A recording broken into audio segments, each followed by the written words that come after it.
Selamat pagi Bapak Ibu, guru yang saya hormati.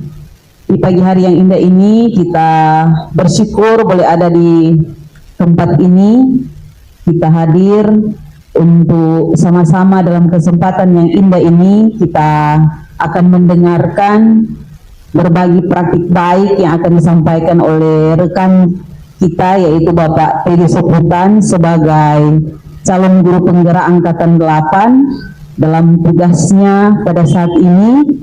Untuk itu saya mengatasnamakan kepala sekolah mengharapkan agar supaya kita bisa hadir penuh dan dapat menyimak dengan baik untuk kegiatan sosialisasi yang akan disampaikan oleh Bapak Teddy, karena materi yang akan disampaikan ini tentu akan sangat berguna bagi kita semua untuk nantinya kita akan tindak lanjuti dalam kegiatan kita di sekolah ini sebagai guru-guru hebat yang ada. Untuk itu pada kesempatan ini diberikan kesempatan kepada Bapak Teddy Soputan sebagai calon guru penggerak angkatan 8 untuk menyampaikan materi. Silakan. Oke, terima kasih. Salam sejahtera untuk kita semua. Salam. Yang saya hormati Wakil Kepala Sekolah Urusan Kurikulum Ibu Dei Ponto. Yang saya hormati Wakil Kepala Sekolah Urusan Kesiswaan Ibu Kansia Lengkong PD. Yang saya cintai semua rekan-rekan guru yang boleh meluangkan waktu untuk bersama hadir di tempat ini dalam rangka diseminisasi atau sosialisasi tentang pemahaman pembelajaran dalam menerapkan budaya positif di sekolah.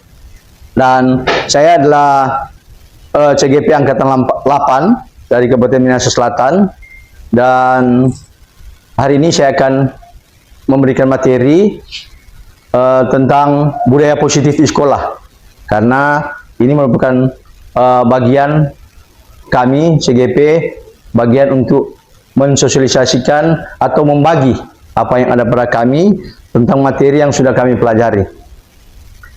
Dan tujuan pembelajaran adalah tentu yang pertama sebagai CGP saya membuat ini tugas dalam bentuk aksi nyata yang harus saya terapkan dan saya tampilkan nanti pada tugas saya di kurikulum Merdeka ini dalam pembelajaran sebagai guru penggerak. Dan tujuan kedua, bagaimana saya berbagi tentang materi budaya positif yang ada. Kemudian tujuan ketiga, melakukan kolaborasi tentang menciptakan budaya positif. Lanjut, ini bagian dari pengantar atau latar belakang kenapa kita perlu belajar dan berbagi tentang kurikulum Merdeka. Karena seperti kata Ki Hajar Dewantara bahwa pendidikan adalah tempat bersemayam benih-benih kebudayaan dalam masyarakat. Juga KHD memiliki keyakinan bahwa untuk menciptakan manusia Indonesia yang beradab, maka pendidikan menjadi salah satu kunci utama untuk mencapai pendidikan dapat menjadi ruang berlatih, bertumbuh nilai-nilai kemanusiaan yang dapat diteruskan atau diwariskan. Kemudian tujuan dari pendidikan KHD yaitu menuntun segala kodrat yang ada pada anak agar mereka dapat mencapai keselamatan dan kebahagiaan yang setinggi-tingginya, baik sebagai manusia maupun sebagai anggota masyarakat. Yang ingin saya tanyakan di sini kata menuntun. Apa yang Bapak Ibu pahami tentang kata menuntun? Ada? Bisa? Menuntun siswa, mengarahkan, ya, menuntun, mengarahkan, membimbing, melatih. Itu bagian-bagian dari kata menuntun. Kemudian KHD juga menegaskan bahwa didiklah anak dengan cara yang sesuai dengan tuntutan alam dan zamannya sendiri. Artinya cara belajar dan interaksi murid abad ke-21 tentu sangat berbeda dengan cara para murid pertengahan dan akhir abad ke-20. Kemudian kita menerapkan budaya positif di sekolah. Tentu sebagai guru kita harus memiliki kemampuan dalam mewujudkan budaya positif di sekolah, karena dengan menerapkan budaya positif dan mengimplementasikan konsep-konsep inti seperti perubahan paradigma belajar, kemudian disiplin positif, kemudian motivasi perilaku manusia, hukum dan penghargaan, kemudian posisi kontrol, restitusi, keyakinan sekolah atau keyakinan kelas, dan penerapan segitiga restitusi dalam menyelesaikan satu masalah. Yang menjadi perubahan paradigma belajar adalah dalam membangun budaya positif sekolah dapat menyediakan lingkungan yang positif, aman, dan nyaman agar siswa mampu berpikir, bertindak mandiri, dan bertanggung jawab. Disiplin sangat berkaitan dengan kontrol guru terhadap siswa. Sebelum kita masuk pada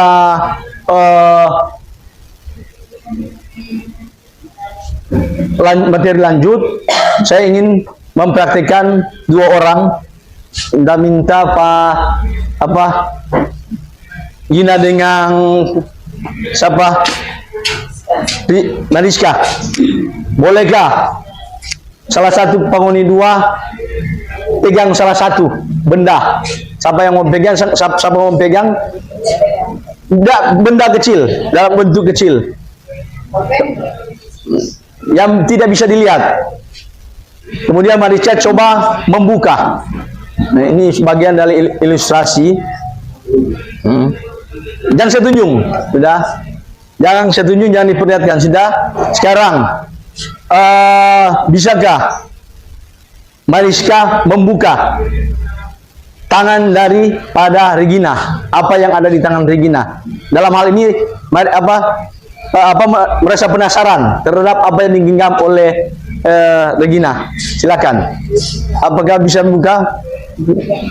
Berikat, buka, paksa, buka, nah, terserah, buka, terserah mau pakai cara apa, mau bujuk kah, ngana mau bujuk dengan gula-gula kah, dengan doi,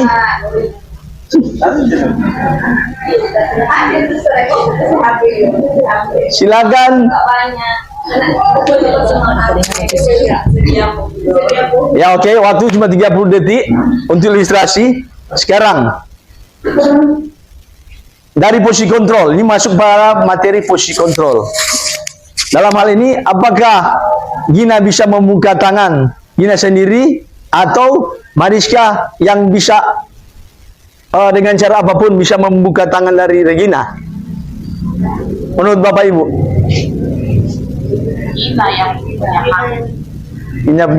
Ini materi sudah pernah diberikan oleh CGP Angkatan 7 Ibu Kansiah pada waktu lalu, dan saya hanya kembali mengulang lagi. Jadi orang saling berbagi dalam hal ini. Sudah. Jadi pada intinya dalam hal posisi kontrol, tidak ada orang lain yang bisa mengontrol diri kita sendiri selain diri sendiri. Ya, di sini kita masuk pada teori kontrol menurut William Glasser, bahwa meluruskan beberapa miskonsepsi tentang makna kontrol. Pertama, ilusi guru mengontrol murid. Jadi di sini pada dasarnya kita tidak dapat memaksa murid untuk berbuat sesuka. Jadi kalau murid tersebut memilih untuk tidak melakukannya. Sama yang tadi. Walaupun Mariska mau paksa membuka Regina petangan, tetap nggak mau buka. Jadi kontrol ada pada diri kita sendiri. Walaupun dalam hal ini kalau di sekolah tampaknya guru sedang mengontrol perilaku murid. Hal demikian terjadi karena murid sedang mengizinkan dirinya dikontrol. Jadi jika guru menghendaki pada siswa untuk menyuruh murid, kemudian murid tidak bisa melakukannya, ada juga siswa melakukan karena dalam keadaan terpaksa. Ya, begitu. Kita lanjut. pada yang kedua, ilusi bahwa semua penguatan positif, efektif, dan bermanfaat. Dalam hal ini, penguatan positif atau bujukan adalah bentuk-bentuk kontrol. Seperti yang sudah dipegang tadi. Mariska sudah mengatakan dia mau kasih HP. So buju dia HP. Tetap Regina nak mau kasih buka tu tangan. Dia so buju dengan doi. Dengan uang. Tetap Regina tidak akan membuka tangan yang ada pada Regina. Walaupun memang bagi Mariska dia penasaran untuk melihat apa yang ada di genggaman tangan daripada Regina. Kemudian kita masuk pada yang ketiga. Ilusi bahwa kritik dapat membuat orang merasa bersalah dan menguatkan karakter. Dalam hal ini menggunakan kritik dan merasa bersalah untuk mengontrol murid menuju pada identitas gagal. Jadi contoh dalam bagaimana kita memberikan kekuatan kepada siswa atau memberikan satu bentuk pertanyaan, kemudian siswa tidak bisa menjawab. Janganlah kita memaksa. Janganlah kita memaksa. Tentu mungkin dia tidak dapat mengekspresikannya dengan kata-kata, tetapi mungkin dia bisa dari kontrol guru tidak mungkin bisa diterima oleh siswa tersebut. Kita masuk pada yang keempat, ilusi bahwa orang dewasa memiliki hak untuk memaksa. Ya, memang banyak orang dewasa yang percaya bahwa mereka memiliki tanggung jawab untuk membuat murid berbuat hal-hal tertentu. Jadi karena orang dewasa maka seenak-enaknya mengatur anak-anak. Begitu juga dengan kita sebagai guru di sekolah, bagaimana kita menindak siswa dalam hal mungkin siswa membuat pelanggaran sehingga ada karena merasa sebagai guru maka kita punya tanggung jawab untuk menyuruh siswa untuk melakukan satu pekerjaan yang sebenarnya tidak bisa dilakukan oleh siswa. Jika kita menangani mungkin siswa terlambat, dalam hal ini sebagai guru kita mau perintahkan dia untuk mengangkat sampah tempat sampah yang besar untuk dipindahkan, padahal sesuai dengan kemampuan diri bahwa dia tidak bisa mengangkat sendiri tempat sampah tersebut, sehingga mungkin ada penolakan. Tapi karena merasa guru yang suruh, mau tidak mau dia harus angkat, kasih pindah, walaupun sampah yang sudah penuh banyak yang berjatuhan. Karena apa? Keterpaksaan, karena merasa dikontrol oleh guru, jadi merasa dikontrol oleh orang dewasa. Ya, itulah sehingga dalam materi ini bahwa apapun yang dilakukan dapat diterima. Jadi walaupun berat maka siswa akan melakukannya. Dan itu bagian dari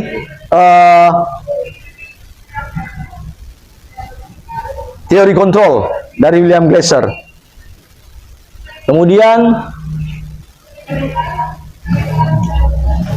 bagaimana seseorang bisa merubah paradigma stimulus respon? Di sini ada bagan tentang paradigma perubahan, ya. Paradigma perubahan tentang respon teori kontrol yang sudah kita lihat tadi. Di sini ada stimulus secara realita. Contoh, kebutuhan kita sama, tapi secara teori kontrol mengatakan kebutuhan kita berbeda. Contoh, Clinton menginginkan kacamata baca yang model sesuai dengan Clinton pilihan, Clinton kebutuhan. Tapi Clinton tidak bisa menyuruh saya membeli seperti yang Clinton mau, karena secara teori kontrol mengatakan bahwa kita berbeda. Kalau Clinton suka yang mungkin ampahuk kacamata, kalau kita mungkin suka agak lonjong atau jadi beda. Kemudian teori kontrol kedua mengatakan semua orang melihat hal yang sama. stimulus respon. Semua orang melihat hal yang sama, tetapi dalam hal ini teori kontrol mengatakan setiap orang memiliki gambaran yang berbeda. Jadi mungkin pandangan Regina berbeda dengan pandangan dari Mariska. Contoh dalam kaitan tadi, pandangan terhadap apa yang Mariska mau dengan yang Regina mau itu berbeda. Kemudian yang ketiga, stimulus respon ketiga, kita mencoba mengubah orang agar pandangan sama. Nah, ini berkaitan juga dengan yang di atas, pandangan kebutuhan. Jadi teori kontrol mengatakan kita berusaha memahami pandangan orang lain tentang dunia. Jadi beda. Dan inilah bentuk perubahan paradigma stimulus terhadap teori kontrol. Kemudian stimulus respon yang ke 4. 1, 2, 3. Perilaku buruk dilihat sebagai suatu kesalahan. Tapi secara teori kontrol mengatakan semua perilaku memiliki tujuan. Nah, jadi beda. Itu perubahan paradigma. Dan poin 5, 6 dan seterusnya. Kita bisa lihat yang ada di slide ya, tentang bagaimana stimulus respon, kemudian di kolom teori kontrol. Karena memang tidak semua yang kita ingini sama di dunia ini. Begitu juga dengan siswa. Ya, kita guru menginginkan siswa belajar dalam bentuk begini. Dalam bentuk kita memberikan arahan atau dalam bentuk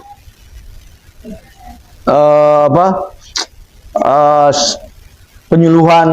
Tapi mungkin siswa ingin belajar dalam bentuk yang lain. Itu sesuai dengan teori kontrol. Kemudian disiplin positif. Kita masuk pada disiplin positif. Di sini Diana Gosen menyatakan bahwa arti dari kata disiplin berasal dari bahasa Latin disiplina, yang artinya belajar. Nah, jadi disiplin belajar. Kemudian dikaitkan dengan kehidupan kita. Kalau dari sini kita mendengar kata disiplin, kebanyakan orang akan menghubungkan kata disiplin dengan tata tertib atau teratur dan kepatuhan pada peraturan yang ada. Jadi baru mendengar saja kata disiplin, so pasti orang akan berpikir bahwa itu merupakan satu aturan. Begitu juga dengan anak-anak di sekolah. Jika itu bilang, apakah kalian mengerti tentang disiplin di sekolah yang ada? Pasti paradigma anak-anak berpikir bahwa itu adalah mungkin satu aturan. Tapi pada dasarnya itu berbeda. Ya, antara disiplin, kata disiplin. Jadi kata disiplin juga sering dihubungkan dengan hukuman. Padahal itu sesungguhnya berbeda. Karena belajar tentang disiplin positif tidak harus dengan memberi hukuman. Jadi demikian untuk bagaimana kita menyikapi tentang kata disiplin ini. Jadi kata disiplin tidak harus dengan memberi selalu hukuman. Kemudian Bapak Ki Hajar Dewantara mengatakan, di mana ada kemerdekaan, disitulah harus ada disiplin yang kuat. Sungguh pun disiplin itu bersifat self-disiplin, yaitu kita sendiri yang mewajibkan kita dengan sekeras-kerasnya. Tetapi itu sama saja, sebab jika kita tidak mencakup self-disiplin, wajiblah penguasa lain mendisiplinkan diri kita. Dan peraturan demikian itulah harus ada di dalam suasana yang merdeka. Ini kata disiplin menurut KHD. Ya. Kemudian jika kita gabungkan bahwa di sini Ki Hajar mengatakan untuk mencapai kemerdekaan atau dalam konteks pendidikan kita saat ini untuk menciptakan murid yang merdeka, syarat utamanya adalah harus ada disiplin yang kuat. Disiplin yang dimaksud adalah disiplin diri yang memiliki motivasi internal. Jika kita tidak memiliki motivasi internal, maka kita memerlukan pihak lain untuk mendisiplinkan diri kita, atau motivasi eksternal karena berasal dari luar, bukan dari dalam diri kita. Jadi bagaimana menciptakan disiplin yang memerdekakan siswa dalam hal ini kalau kita di sekolah. Seperti kata Ki Hajar, bahwa untuk mencapai kemerdekaan dalam konteks pendidikan saat ini kita perlu menciptakan murid yang merdeka. Walaupun terlambat mungkin kita tidak bisa memberikan mereka hukuman tetapi menurut keyakinan sekolah yang mungkin sudah kita buat bersama. Kemudian pemikiran Ki Hajar Dewantara sejalan dengan pemandangan Diana Gosen dalam bukunya Instruksi School Discipline, ya, di mana Diana Gosen juga menyatakan bahwa arti asli kata disiplin itu berkonotasi dengan disiplin diri dan murid-murid Socrates dan Plato. Disiplin diri dapat membuat seorang menggali potensinya menuju kepada sebuah tujuan, sesuatu yang dihargai dan bermakna. Dengan kata lain, seseorang yang memiliki disiplin diri berarti mereka bertanggung jawab terhadap apa yang dilakukan karena mereka mendasarkan tindakan pada nilai-nilai kebajikan universal. Ya, jadi disiplin diri mengacu kepada nilai-nilai kebajikan universal. Kebajikan-kebajikan universal itu yang bagaimana? Yang berbentuk positif. Ya, termasuk dalam hal ini profil pelajar Pancasila yang berbentuk kebajikan-kebajikan universal. Tuh, ada mandiri, kreatif, kolaboratif, tuh, bersemangat, menghargai. Itu kata-kata atau kalimat positif yang ada. Coba.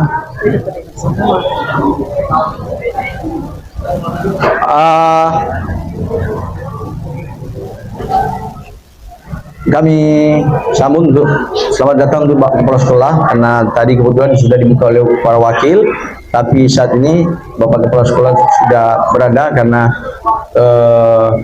tadi ada rapat dengan yayasan. Dan kita lanjut.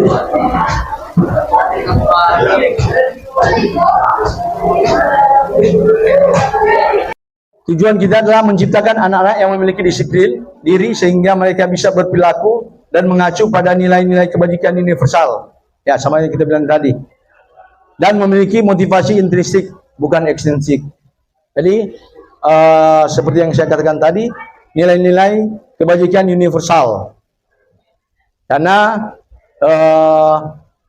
tentu dengan nilai-nilai kebajikan universal yang kita tanamkan kepada murid kita, pada siswa-siswa kita, maka akan merubah paradigma dari kita memiliki tujuan yang mulia. Tentu murid kita A dan murid B tentu memiliki cita-cita yang berbeda.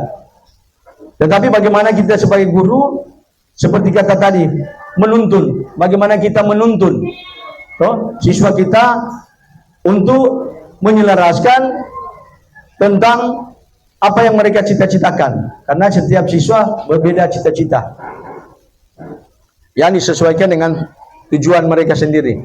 Jadi seperti yang dikemukakan oleh William Glasser pada teori kontrol, menyatakan bahwa setiap perbuatan memiliki suatu tujuan. Dan selanjutnya, Diana Gosen mengemukakan bahwa dengan mengingat nilai-nilai kebajikan yang diyakini seseorang, maka motivasi intrinsik akan terbangun, sehingga menggerakkan motivasi dari dalam untuk dapat mencapai tujuan mulia yang diinginkan.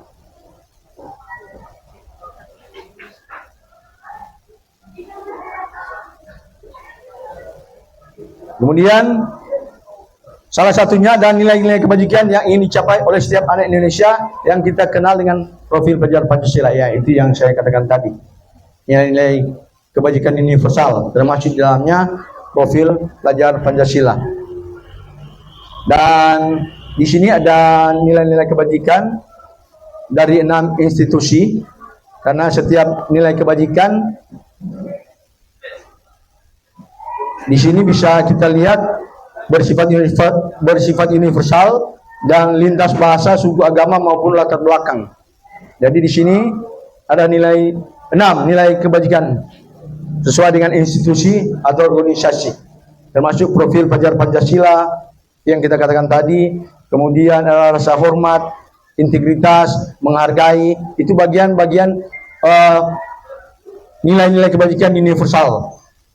Nah, ada 6 organisasi yang memiliki tujuan tentang nilai-nilai universal yang semuanya berbaur positif. Kemudian kita masuk pada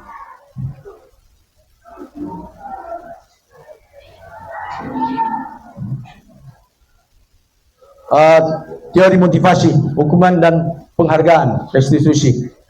Di sini Diana Gosen dalam bukunya Restructuring School Discipline menyatakan ada 3 motivasi perilaku. Ya, ada 3 motivasi perilaku manusia. Yang pertama, untuk menghindari ketidaknyamanan atau hukuman. Ini adalah tingkatan terendah dari motivasi perilaku manusia. Biasanya orang yang termotivasi perilaku ini menghindari hukuman atau ketidaknyamanan dan akan bertanya, apakah yang akan terjadi apabila saya tidak melakukannya? Ya, ini contoh yang terendah karena tidak merasa nyaman dengan sesuatu sehingga akan dihukum. Contoh siswa, jika kita memeriksa tugas yang ada, kemudian ada salah satu siswa yang tidak bisa menyelesaikan satu tugas, pasti dia akan berpikir, apa yang akan terjadi apabila saya tidak melakukannya. Jadi mau tidak mau, benar atau salah, atau dalam cara apa dia baking, mungkin walaupun dia tidak bisa pahami sekalipun, dia cuma mungkin menyontek. Karena apa? Menghindari rasa dari ketidaknyamanan. Itulah perilaku manusia.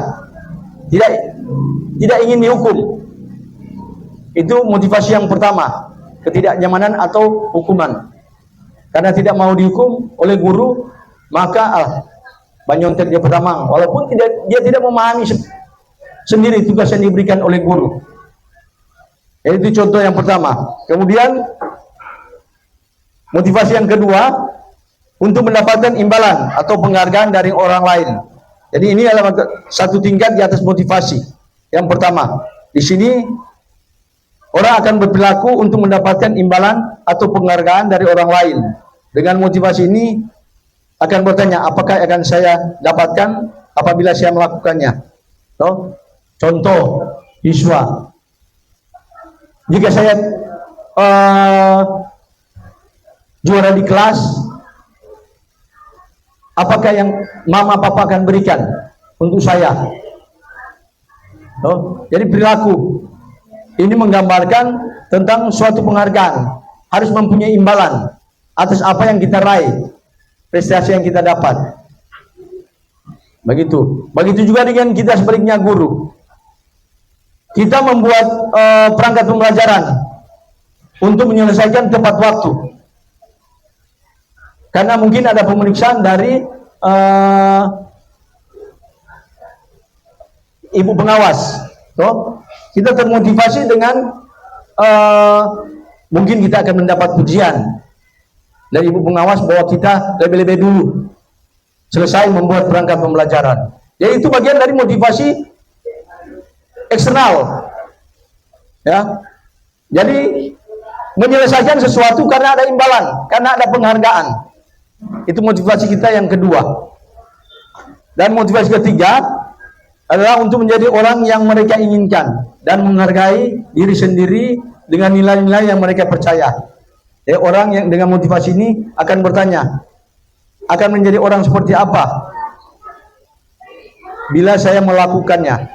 Kemudian mereka melakukan sesuatu karena nilai-nilai yang mereka yakini dan hargai, dan mereka melakukannya karena mereka ingin menjadi orang yang melakukan nilai-nilai yang mereka yakini tersebut. Ini adalah motivasi yang akan membuat seseorang memiliki disiplin positif karena bersifat internal. Jadi contoh, saya bisa menyelesaikan perangkat pembelajaran saya tepat waktu karena mengingat saya punya banyak tugas. Saya harus menyelesaikan tugas tanggung jawab saya di rumah, saya harus menyelesaikan tanggung jawab saya sebagai guru penggerak, karena juga di dalam guru penggerak banyak hal-hal yang saya pelajari dan banyak tugas yang harus saya kerjakan. Jadi saya harus mengatur waktu sebaik-baiknya. Itu adalah bagian motivasi intrinsik. Ya, bagian motivasi intrinsik dengan nilai-nilai positif yang ada dalam diri kita. Jadi karena kemauan kita sendiri, bukan karena kemauan atau paksaan kehendak dari orang lain. Itu merupakan satu gambaran. Kemudian kita lanjut. Di sini ada satu kasus. Iva kurang menguasai mata pelajaran matematika, sehingga pada saat pelajaran tersebut berlangsung, ia lebih banyak berdiam diri atau menggambar di buku pembelajarannya. Pada saat guru matematikanya, Pak Seno menanyakan pertanyaan, Iva menjadi gugup dan tak sengaja menjatuhkan tasnya dari kursi, serta tiba-tiba menjadi gagap pada saat berupaya menjawab. Seluruh kelas pun tertawa melihat perilaku Iva yang bicara tergagap dan terkejut. Pak Seno pada saat itu membiarkan teman-teman Iva menertawakan Iva yang tergagap dan malu luar biasa, dan malahan minta Iva untuk maju ke depan dan berdiri di depan kelas sambil menunjukkan hidungnya karena tidak bisa menjawab pertanyaan Pak Seno. Kelas semakin gaduh dan anak-anak pun tertawa melihat Iva di depan kelas memegang ujung hidungnya. Di sini ada dua pertanyaan dari ilustrasi tadi. Yang pertama, apakah Anda setuju dengan tindakan Pak Seno terhadap Iva? Mengapa? Ada yang boleh?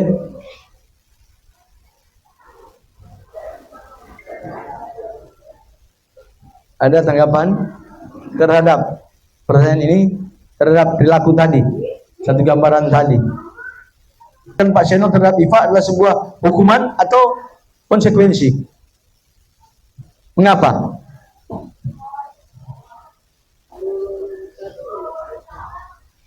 Ya, kalau satu, iya tidak setuju.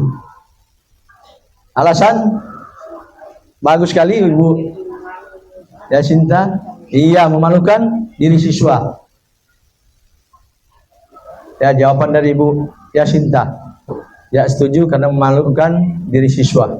Ya benar, tindakan dari Pak Seno. Kemudian yang kedua, menurut Anda, Pak Seno terhadap Iva, apakah itu sebuah hukuman atau konsekuensi?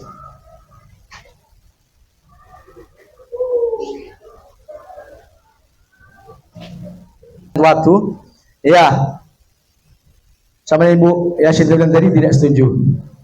Dan kedua, ya menurut saya sebagai hukuman, bukan sebuah konsekuensi.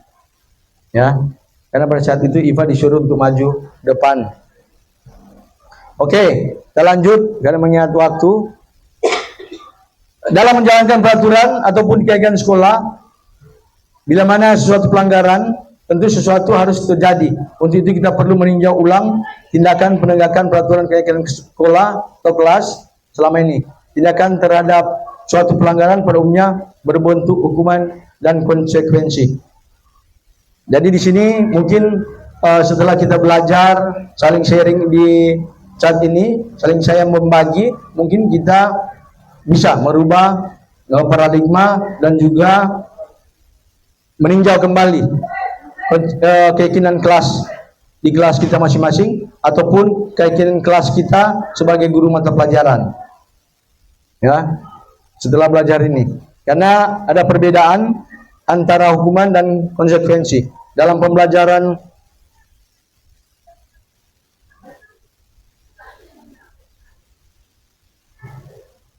Di sini ada identitas gagal dan identitas sukses. Jadi di sini ada hukuman, sesuatu yang menyakitkan harus terjadi. Kalau di kata disiplin ada dua, konsekuensi dan restitusi. Jadi kalau di hukuman sesuatu menyakitkan harus terjadi, kalau di konsekuensi sesuatu harus terjadi. Kemudian di restitusi merupakan satu pilihan. Jadi restitusi itu bagian dari mencari solusi, ya, restitusi. dari satu kesalahan. Jadi kedua, tidak nyaman untuk murid atau untuk jangka waktu yang panjang. Kalau di konsekuensi, tidak nyaman untuk murid untuk jangka waktu pendek.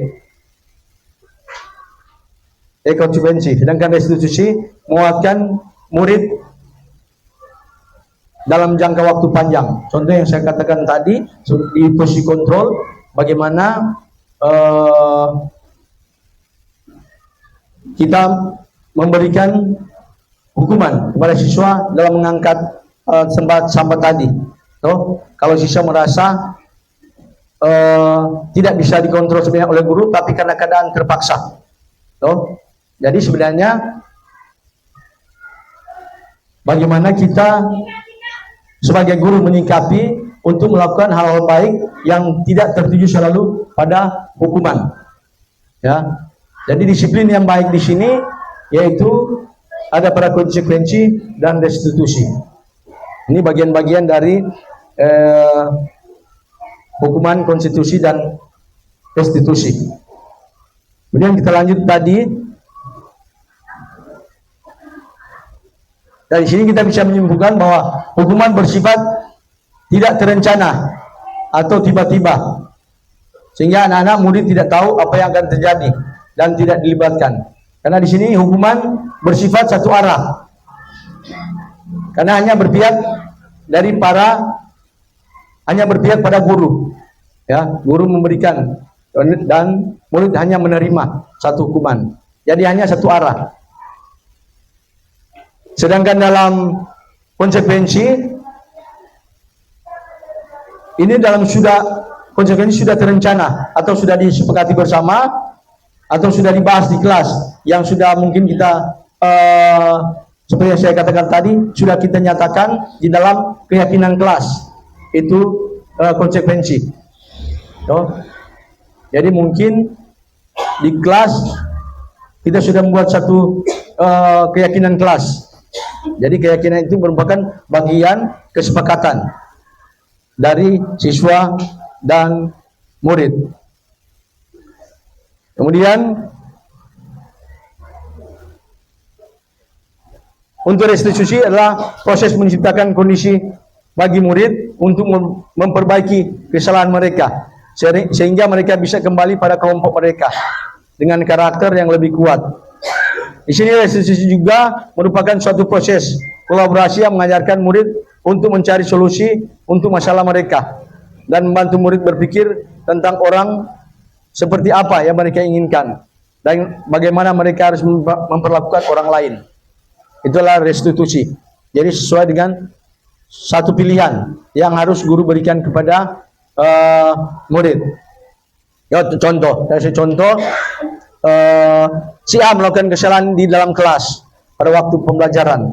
Kemudian setelah hampir pembelajaran berakhir, contoh Pak Paul, ada satu siswa, tidak mengerjakan tugas. Pak Paul harus menangani siswa tersebut, bahwa untuk mencari solusi apa yang harus siswa mau untuk menyelesaikan mata pelajaran atau tugas yang diberikan oleh Pak Paul. Jadi konsep restitusinya yaitu siswa harus berani bertanggung jawab terhadap dirinya sendiri untuk menyelesaikan satu tugas. Contoh, dia bilang, "Ner, kita rela Jo, jam istirahat, kita nak istirahat, kita seklar ner ke tugas." Itu adalah bagian contoh dari restitusi. Nah, bukan berarti kita memaksakan dia untuk menyelesaikan dalam waktu 5 menit. Jangan kita memaksa, tetapi memberikan dia satu pilihan, itu restitusi. Jadi mungkin dia bisa selesaikan dalam waktu istirahat. Oke. Kemudian lanjut. Ciri-ciri restitusi di sini ada berapa? Yaitu restitusi bukan untuk menebus kesalahan, namun untuk belajar dari kesalahan. Itu yang seperti yang saya bilang tadi, satu gambaran, ya, memencahkan satu solusi terhadap satu masalah, cara yang terbaik dengan memberikan kembali feedback kepada siswa. Bagaimana dia harus menanggapi tentang persoalan dirinya sendiri. Kita kembalikan ke dia. Jangan kita mau ambil konsekuensi, tapi lebih baik ke cara yang restitusi, cara pilihan yang lebih baik. Kemudian ciri-ciri ini restitusi memperbaiki hubungan. Jadi mungkin anak pada awalnya takut, tapi karena dengan bagaimana kita menuntun dia, maka anak tidak lagi takut pada guru. Karena kita mempunyai hubungan yang baik. Kemudian restitusi adalah tawaran, bukan paksaan. Ya seperti kita bilang tadi. Tawaran, kita kasih tawaran. Atau kata menuntun. Kita menawarkan. Kita mengarahkan. Kalau begitu, bapaknya nak memaksakan karena masih kelas 5 menit ini, tapi selesaikan pada jam istirahat. Ya begitu, itu restitusi. Baru ciri yang berikut, menuntun untuk melihat ke dalam diri. Ya, seperti yang kita katakan tadi. Tuntun dia, arahkan dia, bimbing dia. Karena di sini orang guru sebagai pamong.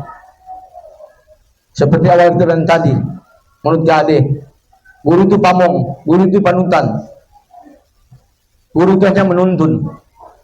Ya. Karena menyesuaikan dengan zaman. Zaman pertengahan abad 20 zaman berbeda dengan zaman sekarang. Zaman abad 21 yang lebih cenderung kepada iptek. Kemudian restitusi mencari kebutuhan dasar yang mendasari dari tindakan. Mencari kebutuhan dasar. Apa sebab dia tadinya kelar tugas? Mungkin kebutuhan dasar dia sebagai manusia tidak terpenuhi. Karena sebentar juga kita akan belajar tentang kebutuhan dasar manusia. Ada 5 kebutuhan dasar manusia.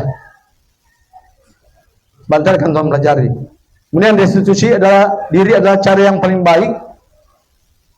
Ya, cara yang paling baik untuk menyelesaikan satu solusi atau satu masalah. Itu ciri-ciri dari restitusi. Kita lanjut keyakinan kelas. Mengapa keyakinan kelas? Bukan peraturan kelas. Di sini ada pertanyaan penuntut, mengapa kita memiliki peraturan tentang penggunaan helm pada saat mengendarai motor? Tentu jawaban kita adalah untuk keselamatan. Kedua, mengapa kita memiliki peraturan tentang penggunaan masker dan mencuci tangan setiap saat? Ya, jawaban kita juga untuk keselamatan, untuk kesehatan. Ini panduan untuk meyakinkan kita dalam membuat satu keyakinan kelas. Kemudian, nilai-nilai keselamatan yang kita sebut suatu keyakinan. Nah, itu jawaban tadi. So, jawaban kita adalah sebagai suatu keyakinan, yaitu nilai-nilai kebajikan universal yang disepakati secara tersirat dan tersurat, lepas dari latar belakang suku, negara, bahasa maupun agama. Nah, jadi sesuai dengan nilai-nilai universal yang saya sudah katakan tadi. Ya, ada 6 bentuk nilai universal dari 6 organisasi.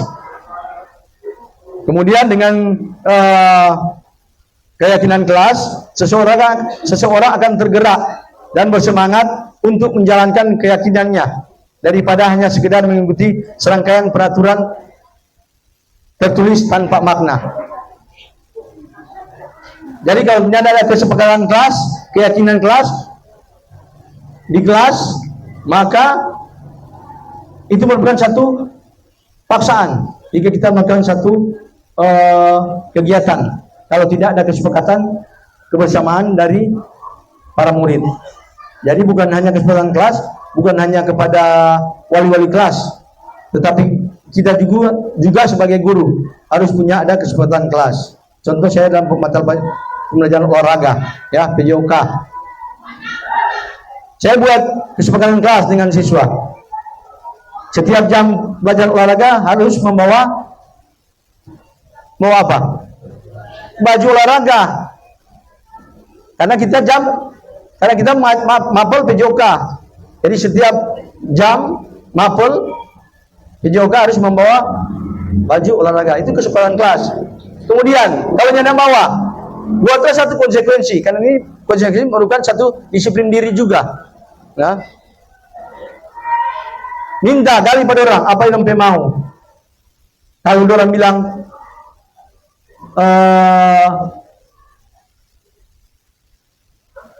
kalau tidak bawa baju terserah orang. Kalau orang mau bilang konsekuensi, nyenak baju olahraga pada saat melakukan praktek, apa yang nomor mau, mungkin dikatakan alfa pada saat itu, ya tergantung siswa. Karena sesuai dengan konsekuensi. Kemudian susunlah keyakinan kelas sesuai prosedur atau pembunuhan kelas dengan kalimat-kalimat positif. Nah, di sini ada kalimat positif dan kalimat negatif. Contoh, jangan berlari di kelas atau koridor. Itu di kalimat negatif. Kalimat positifnya, berjalanlah di kelas atau koridor.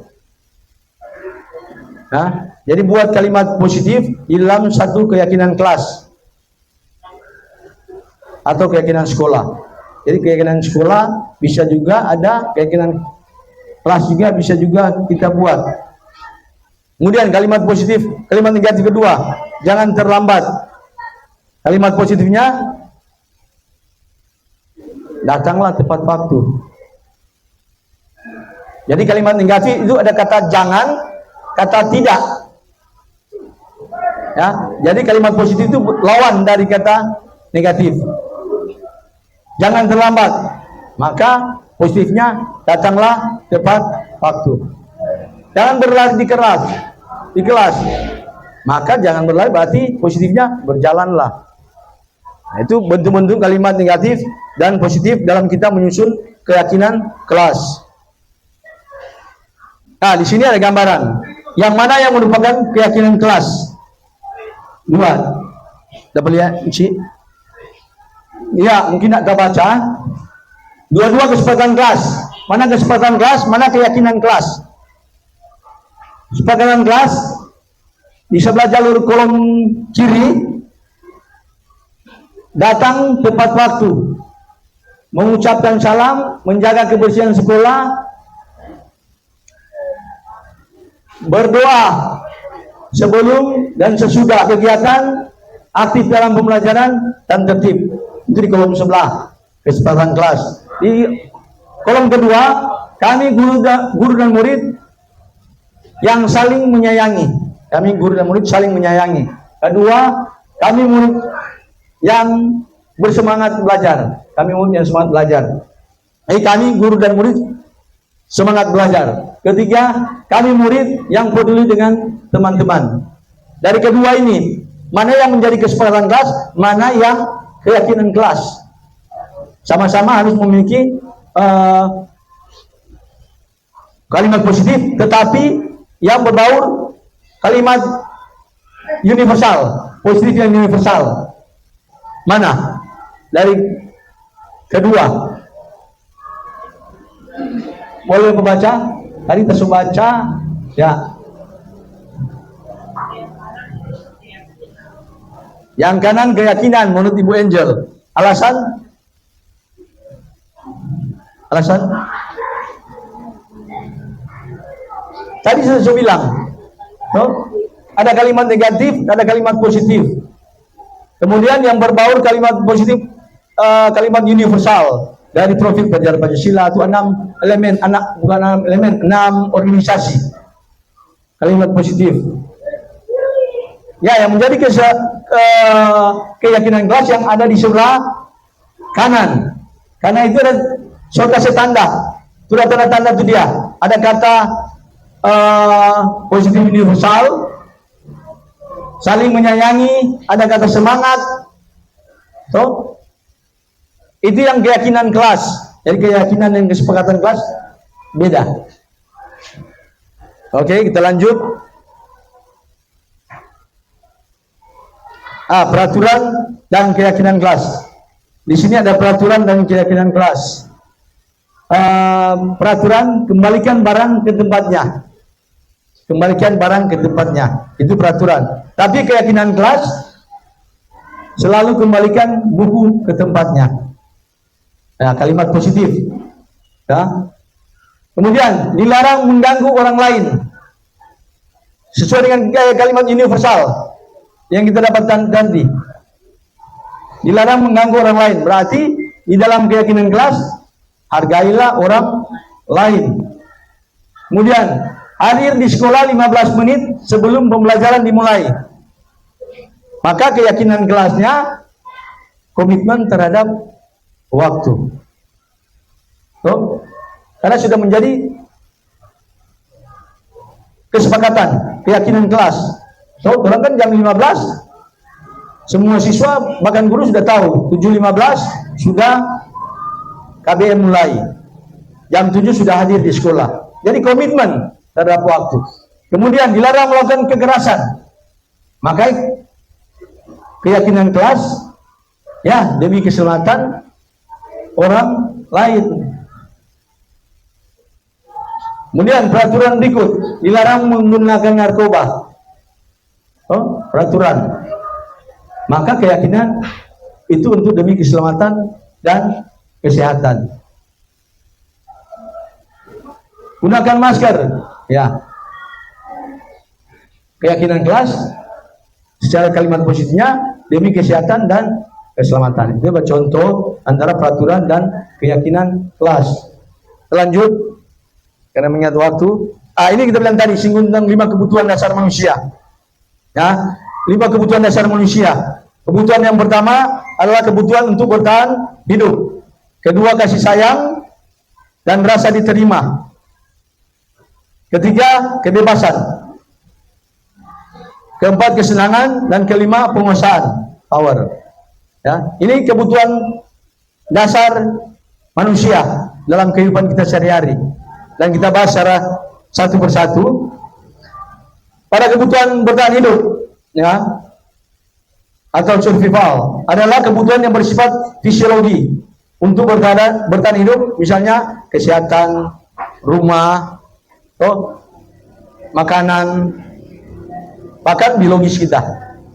Itu kebutuhan kita manusia untuk bertahan hidup. Kamu ngerti ini? Kebutuhan manusia kita untuk bertahan hidup. Kita harus punya rumah, kita harus makan, kita harus menjaga kesehatan, kita harus kebutuhan biologis ya sebagai manusia. Kemudian kebutuhan yang kedua, kasih sayang dan rasa diterima.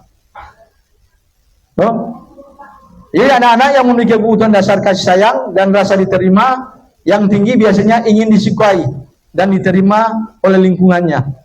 Mereka juga akrab dengan orang tua. Biasanya mereka juga belajar karena suka pada gurunya. Ada begitu. Ada suka belajar pilih-pilih. Karena ada tuh, kita lebih suka belajar benci ini. Tuh, itu masuk kebutuhan dasar siswa sebagai kebutuhan dasar manusia. Karena apa? Mungkin si A dia lebih suka daripada si B. Dia ingin diterima oleh si A karena dia rasa apa yang diajarkan oleh si A sangat cocok untuk dirinya. Jadi sebagai guru juga kita harus mengintrospeksi diri. Siapa siswa lebih memilih si A daripada saya?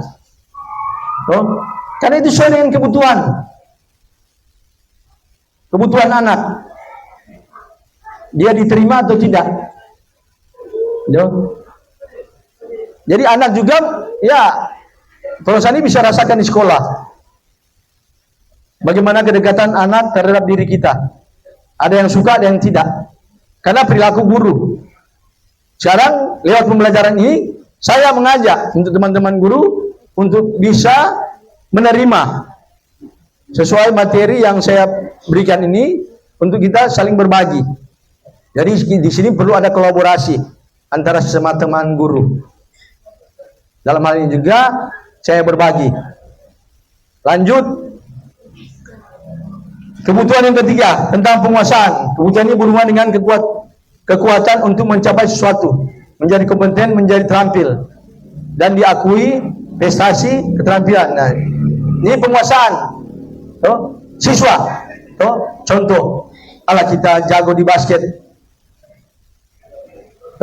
Terampil di basket, kita ingin dihargai karena kita kuasai satu, kita menguasai ini, pasti kita dicintai, kita diakui di sekolah, diakui teman-teman guru, diakui oleh guru dan diakui oleh teman-teman sekolah.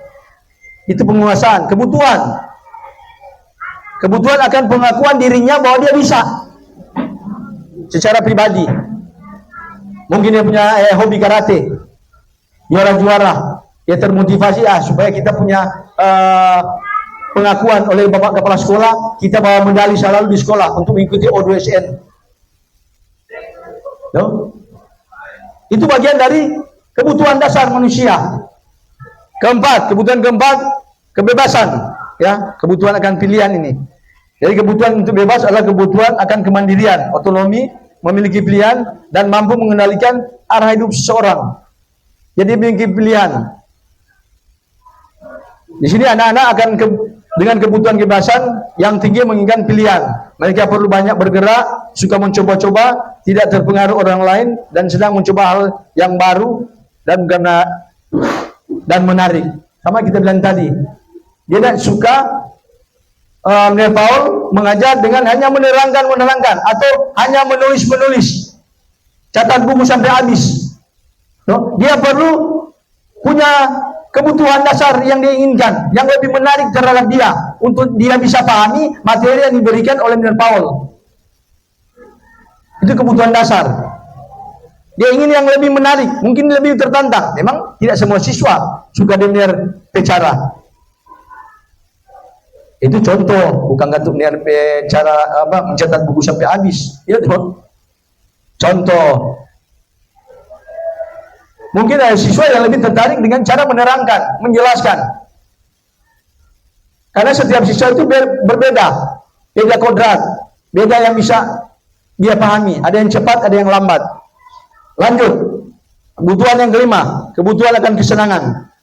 Ya, kebutuhan akan kesenangan adalah kebutuhan untuk mencari kesenangan bermain dan tertawa.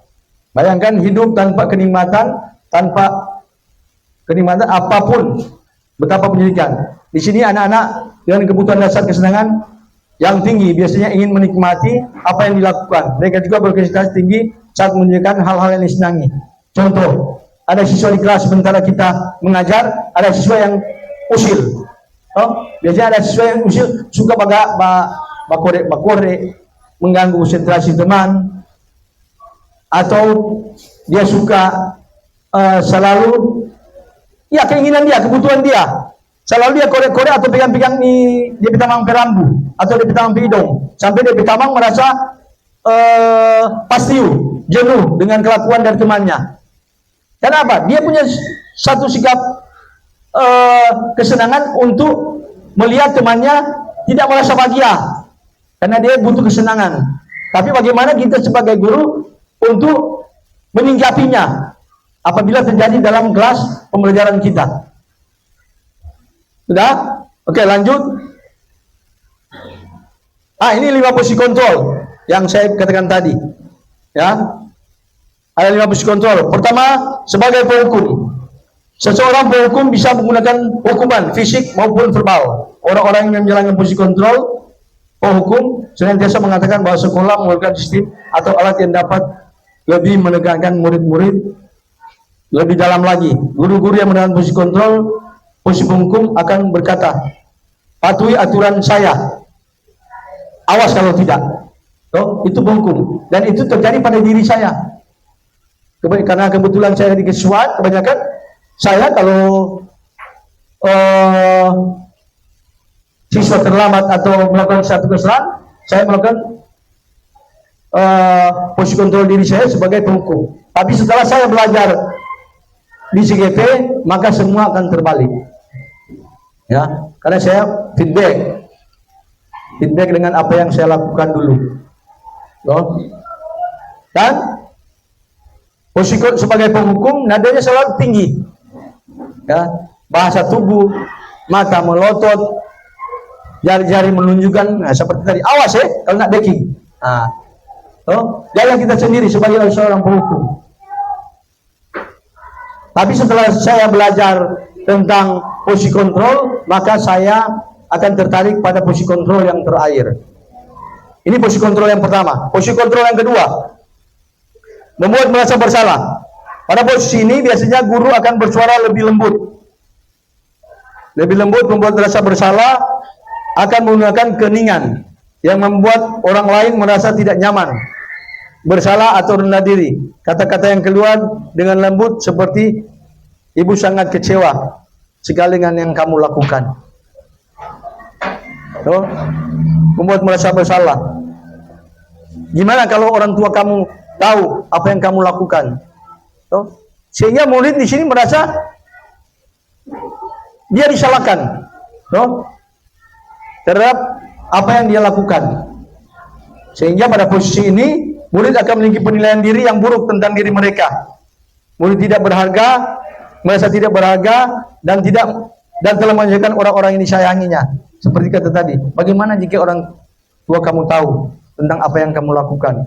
Dia akan merasa, bahkan dengan hal-hal begini bisa mengorbankan diri siswa tersebut. Ada siswa tidak merasa terima. Contoh kasus lalu 4 orang. Ada siswa tidak bisa menyebutkan nama. Bahkan sampai DP Facebook, dia apa dia bilang? Enggak, Facebook dia suruhnya berteman. Ada kasus lalu tidak bisa menyebutkan nama. Itu pada posisi merasa bersalah. Kemudian dari hasil posisi merasa bersalah, murid akan merasa bersalah telah mengecewakan orang tua, bahkan guru, dan murid akan merasa menjadi orang yang gagal, tidak sanggup membahagiakan orang lain. Ya, karena kita mengejar waktu. Lanjut, posisi kontrol sebagai teman. Di sini posisi kontrol guru pada posisi ini tidak akan menyakiti murid, namun akan tetap berupaya mengontrol murid melalui persuasi. Ya, posisi teman pada guru bisa negatif ataupun positif. Positif di sini merupakan hubungan yang baik terjalin antara guru dan murid. Guru di posisi teman menggunakan hubungan baik dan humor untuk mempengaruhi seseorang. Mereka sering berkata, ayolah, bantu demi Bapak. Atau, ayo ingatlah, tidak bantuan Bapak selama ini. Dan saya juga sering memakai yang dahulu dengan berteman, posisi kontrol teman sebagai penghukum, dan teman itu yang sering saya jalani. Selesai saya memberi hukuman, maka saya mendekati secara persuasif, kemudian menggali hubungan yang baik dengan siswa yang sudah saya beri hukuman, agar mereka tidak merasa terbeban dengan hukuman yang pernah saya lakukan, yang pernah saya suruh buat, sehingga mereka merasa biar konten cuma hukuman, tapi bagaimana orang mau, itu sebagai posisi teman juga, bagaimana orang mendekati secara persuasif. Tetapi pada posisi ini juga hasil yang didapatkan, murid akan merasa senang dan akrab dengan guru. Nah, ini termasuk dampak yang positif. Hanya saja di sini negatif, murid menjadi tergantung pada guru tersebut. Jadi ada juga ketergantungan murid kepada guru karena sobat teman. Secara tidak langsung kadangkala supaya enteng. Nah, itu istilahnya. Memandang remeh guru, istilahnya pada enteng. Ya, itu hasil yang kita dapatkan. Kalau kita berada pada posisi kontrol sebagai teman terhadap siswa, terhadap murid. Posisi kontrol keempat sebagai pemantau. Di sini memantau berarti mengawasi. Pada saat kita mengawasi, kita bertanggung jawab atas perilaku orang-orang yang kita awasi. Posisi pemantau berdasarkan pada peraturan dan konsekuensi, dengan menggunakan sanksi dan konsekuensi. Kita dapat menyelesaikan hubungan pribadi kita dengan murid. Sebagai seorang yang menjalankan posisi pemantau, dan pertanyaan yang diajukan sebagai seorang pemantau, peraturan apa yang kamu ketahui? Apa yang telah kamu lakukan? Itu contoh-contoh pertanyaan yang seringkali orang tanyakan kepada siswa apabila siswa melakukan satu pelanggaran. Kemudian sanksi atau konsekuensi apa yang harus saya berikan? Itulah posisi sebagai pemantau. Pertanyaan-pertanyaan seperti itu yang sering terjadi kepada diri kita apabila kita pada posisi guru sebagai posisi pemantau. Posisi kontrol yang kelima, ini adalah posisi pemantau. Hasil yang diharapkan murid memahami konsekuensi yang dijalankan karena telah melanggar salah satu peraturan sekolah. Ya, itu yang pemantau. Seperti kita bilang tadi. No? Lanjut. Ada mengejar waktu. Posisi manajer. Ya, posisi manajer adalah posisi di mana guru berbuat sesuatu bersama dengan murid, mempersilakan murid mempertanggungjawabkan perilakunya, kemudian mendukung murid agar dapat menemukan solusi atas permasalahannya sendiri. Seorang posisi manajer telah memiliki keterampilan di posisi teman maupun pemantau. Ya, dia memiliki posisi sebagai teman dan pemantau. Ini posisi manajer. Dan dengan demikian bisa jadi di waktu tertentu. Kembali kepada kedua posisi tersebut bila diperlukan. Namun bila kita menginginkan murid-murid kita menjadi manusia yang merdeka, mandiri, bertanggung jawab, maka kita perlu mengacu kepada restitusi yang dapat menjadikan murid kita sebagai seorang manajer bagi dirinya sendiri. Dan di mana di posisi manajer murid diajak untuk menganalisa kebutuhan dirinya maupun kebutuhan orang lain. Di sini penekanan bukan pada kemampuan membuat konsekuensi, namun pada kolaborasi dengan murid. Dan sering pertanyaan-pertanyaan yang kita sampaikan, jika kita mengacu pada posisi kontrol sebagai manajer, saat ini yang ada lakukan yang 4 orang, ya CGP Angkatan 7, bukan SIA, sudah menerapkan posisi diri sebagai guru di posisi manajer. Dan sebelumnya Ibu Winsi Lengkong, karena Ibu Winsi CGP Angkatan 3 yang sudah menjadi kepala sekolah. Jadi yang ada 2 guru yang sudah menerapkan, sedangkan saya baru belajar, baru menjalani pada tahap ini. Ya, saya juga sedang belajar untuk menjadi posisi sebagai manajer. Saya tinggalkan posisi kontrol saya sebagai penghukum. Ya, saya tinggalkan posisi kontrol saya sebagai penghukum. Saya coba belajar untuk masuki pada posisi kontrol diri saya sebagai seorang manajer.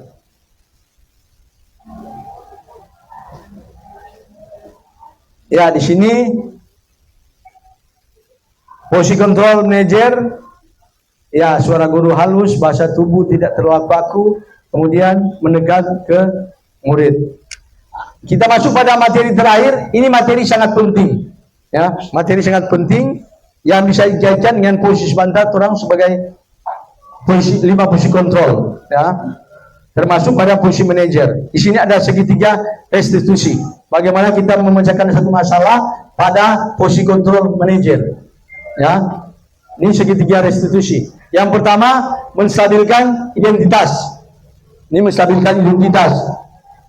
Kedua, validasi tindakan. Ketiga, menanyakan keyakinan. Ya, pertanyaan yang kita timbulkan pada menstabilkan identitas adalah setiap orang pasti pernah melakukan kesalahan. Jadi jika kita mengurus satu masalah terhadap anak, kita gali apa pokok dari permasalahan sehingga siswa melakukan satu kesalahan. Kita gali. Kemudian kita stabilkan identitas anak, kesalahan yang dilakukan. Kita akui, setiap orang pasti pernah melakukan yang sama. Bapak juga pernah melakukan hal yang sama. Tuh.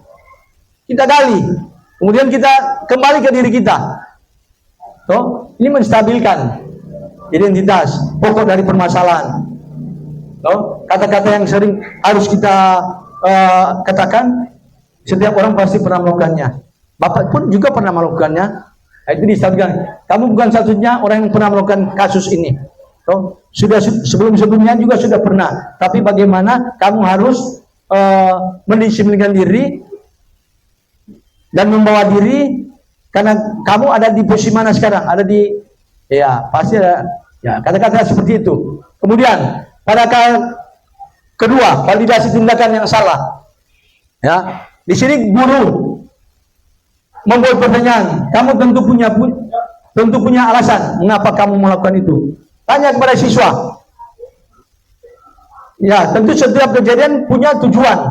Ya, setiap kejadian pasti pernah punya tujuan. Kamu tentu punya alasan mengapa kamu melakukan hal tersebut.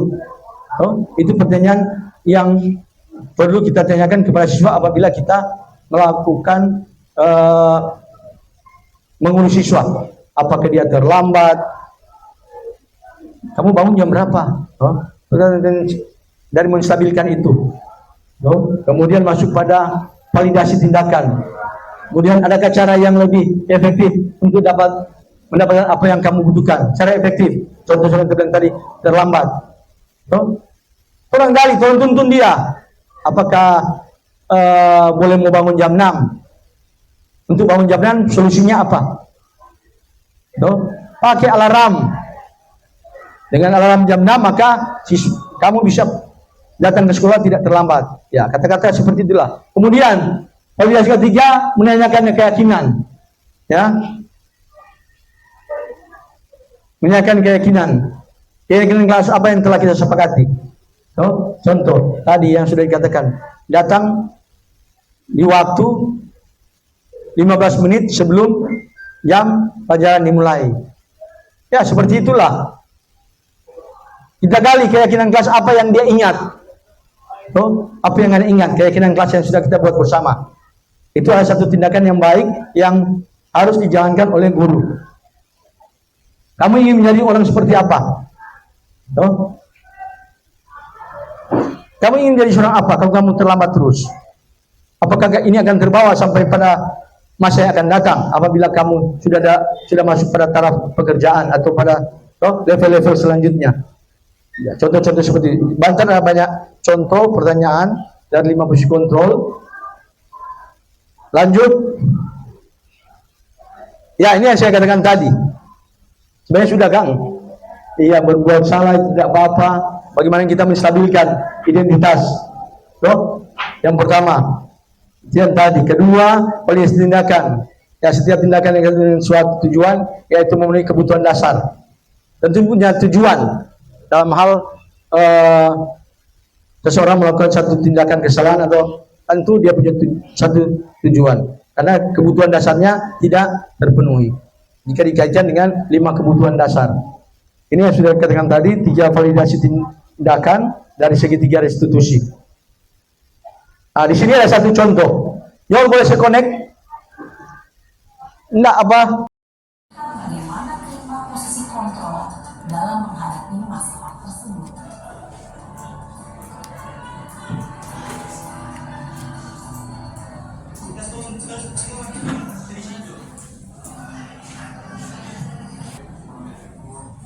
Apa coba? Alasan kamu apa lagi? Ngapain sih kamu tidak terlambat? Malas sekali ya kamu jadi anak. Dasar pemalas. Gak kapok-kapok sih kamu. Sudah berapa kali terlambat? Sana, kamu keliling lapangan basket 2 kali. Kenapa saya harus keliling lapangan basket, Bu? Kenapa? Kamu melawan ibu. Berani-beraninya jawab. Sudah terlambat, masih berani jawab pula. Sekarang, keliling lapangan basket 5 kali sekalian. Biar kapok. Cepat. Pergi sana ke lapangan basket. Posisi penghukum biasanya berbicara dengan nada tinggi, menghardik, menunjuk-nunjuk, menyakiti, dan menyindir. Hukuman bisa berupa fisik maupun psikis. Ibu dan bapak guru hebat, dampak yang terjadi pada murid ketika berada pada posisi penghukum adalah murid cenderung akan memberontak, bahkan menyimpan dendam.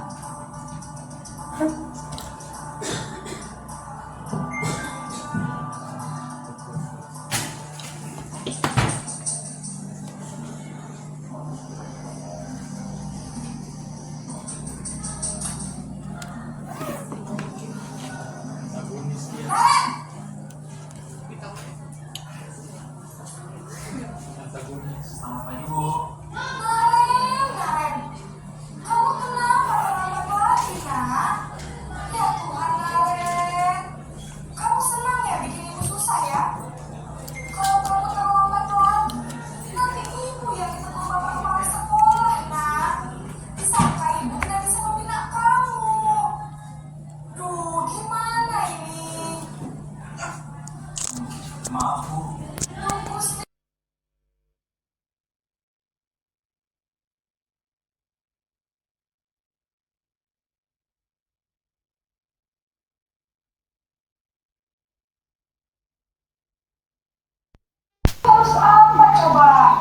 Maaf Bu. Maaf. Salah. Ya sudah, lain kali jangan bikin ibu susah lagi ya nak ya. Ibu tidak akan kuat lagi kalau kamu begini terus. Bisa jantungan kalau ibu ditegur bapak kepala sekolah. Sana cepat ke kelas. Maaf ya Bu. Maaf sekali. Posisi pembuat rasa bersalah berbicara dengan nada tenang, cenderung lembut. Namun kata-kata yang diutarakan membuat murid merasa menjadi orang yang gagal, memandang buruk dirinya sendiri, merasa tidak berharga, dan tidak sanggup membahagiakan orang lain. Ketika guru mengambil posisi pembuat rasa bersalah, murid akan menganggap dirinya yang bersalah dan ia akan menyimpan emosi negatif tersebut di dalam dirinya.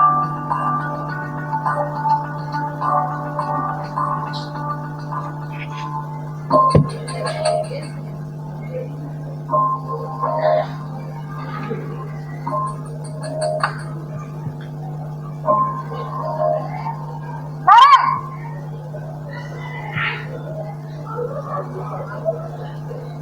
Selamat pagi Bu. Wah, sudah jam berapa ini nak? Terlambat lagi ya sayang. Iya Bu. Habis ibu saya lupa bangunkan saya Bu. Kamu malah menyalahkan ibu kamu. Kamu bukannya anak yang larinya paling kencang.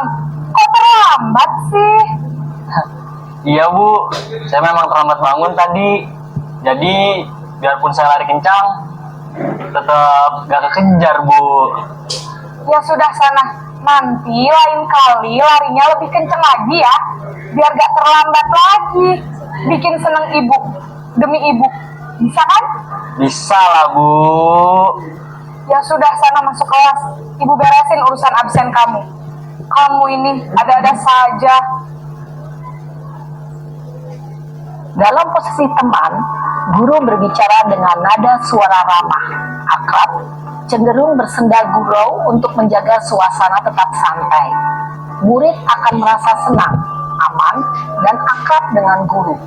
Identitas yang tercipta adalah identitas sukses atau berhasil. Namun, perlu diingat, karena ini masih dorongan eksternal, maka ada faktor ketergantungan dari murid kepada orang tertentu. Di sini, guru absennya, sehingga di lain waktu, murid bisa berperilaku baik, namun hanya kepada orang-orang tertentu saja.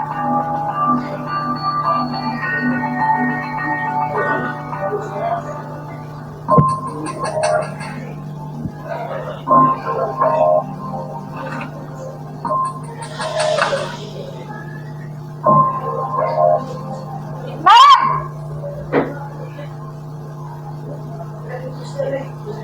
Selamat pagi Bu.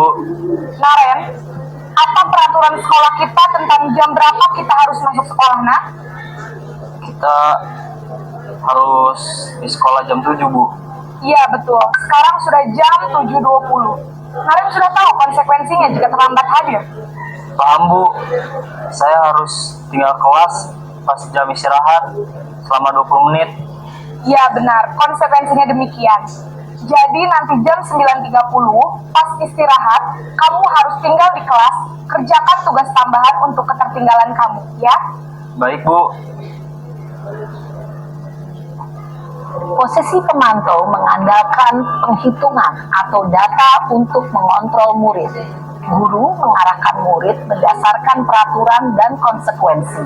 Seorang pemantau menunjukkan bahasa tubuh dan ekspresi wajah yang datar dan cenderung formal.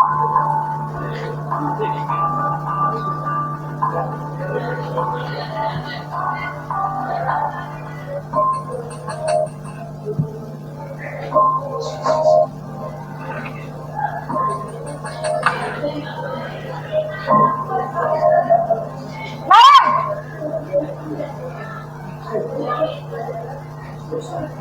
Selamat pagi Bu. Selamat pagi, Naren. Maaf Bu, saya terlambat. Iya, sekolah masuknya jam 7, sekarang sudah jam 7.20. Jadi sekarang bagaimana ini, Naren? Maaf Bu, saya lupa setel alarm saya semalam. Baiklah, menurut kamu, keyakinan sekolah yang mana yang perlu kamu tingkatkan? Menghargai diri sendiri dan orang lain mungkin ya Bu. Setuju. Jadi, apakah Naren meyakini prinsip saling menghormati tersebut? Iya Bu, saya meyakininya. Apakah Naren bersedia memperbaiki masalah keterlambatan ini? Bersedia Bu. Bagaimana kamu akan perbaiki masalah keterlambatan ini? Saya akan coba untuk tidak lupa menyetel alarm saya Bu. Baik, kalau Naren lupa menyetel alarm di rumah, ada orang yang kira-kira bisa bantu mengingatkan tidak?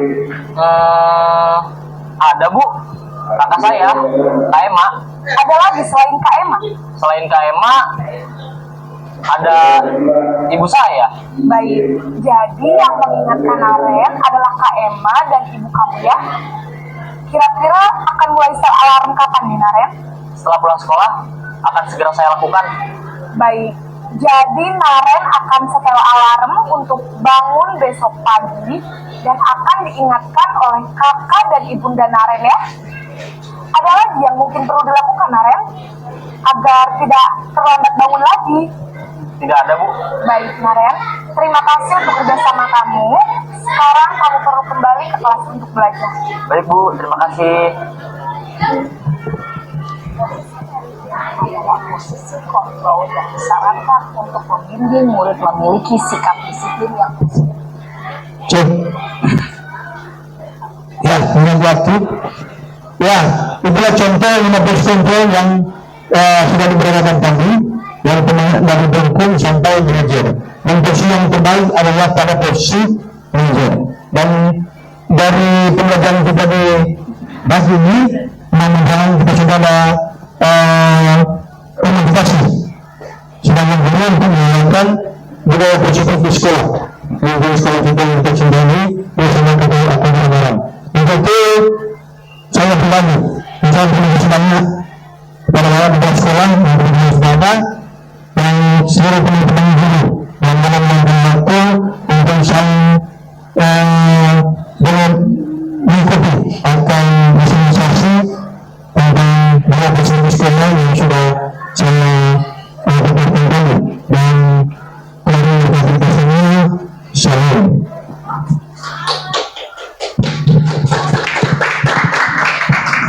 Ya, terima kasih. Walaupun memang makan waktu ini, tapi cuma ini kali kok sama Ibu Kanti kali lalu. Jadi saya minta supaya apa yang kita dapatkan lewat sosialisasi dari calon guru penggerak ini, saya kira itu bisa juga menambah wawasan kita ya tentang penerapan kurikulum merdeka. Ya, jadi mudah-mudahan dengan materi yang tadi, ya contohnya kebutuhan dasar dan lain sebagainya yang sudah didapatkan itu, ya bisa kurang praktekkan. Kemudian bagaimana menyelesaikan apa masalah antar siswa dengan siswa di kelas dan mana juga, saya kira ini sangat membantu untuk memperluas wawasan kita tentang kurikulum merdeka. Ya, mengingat waktu.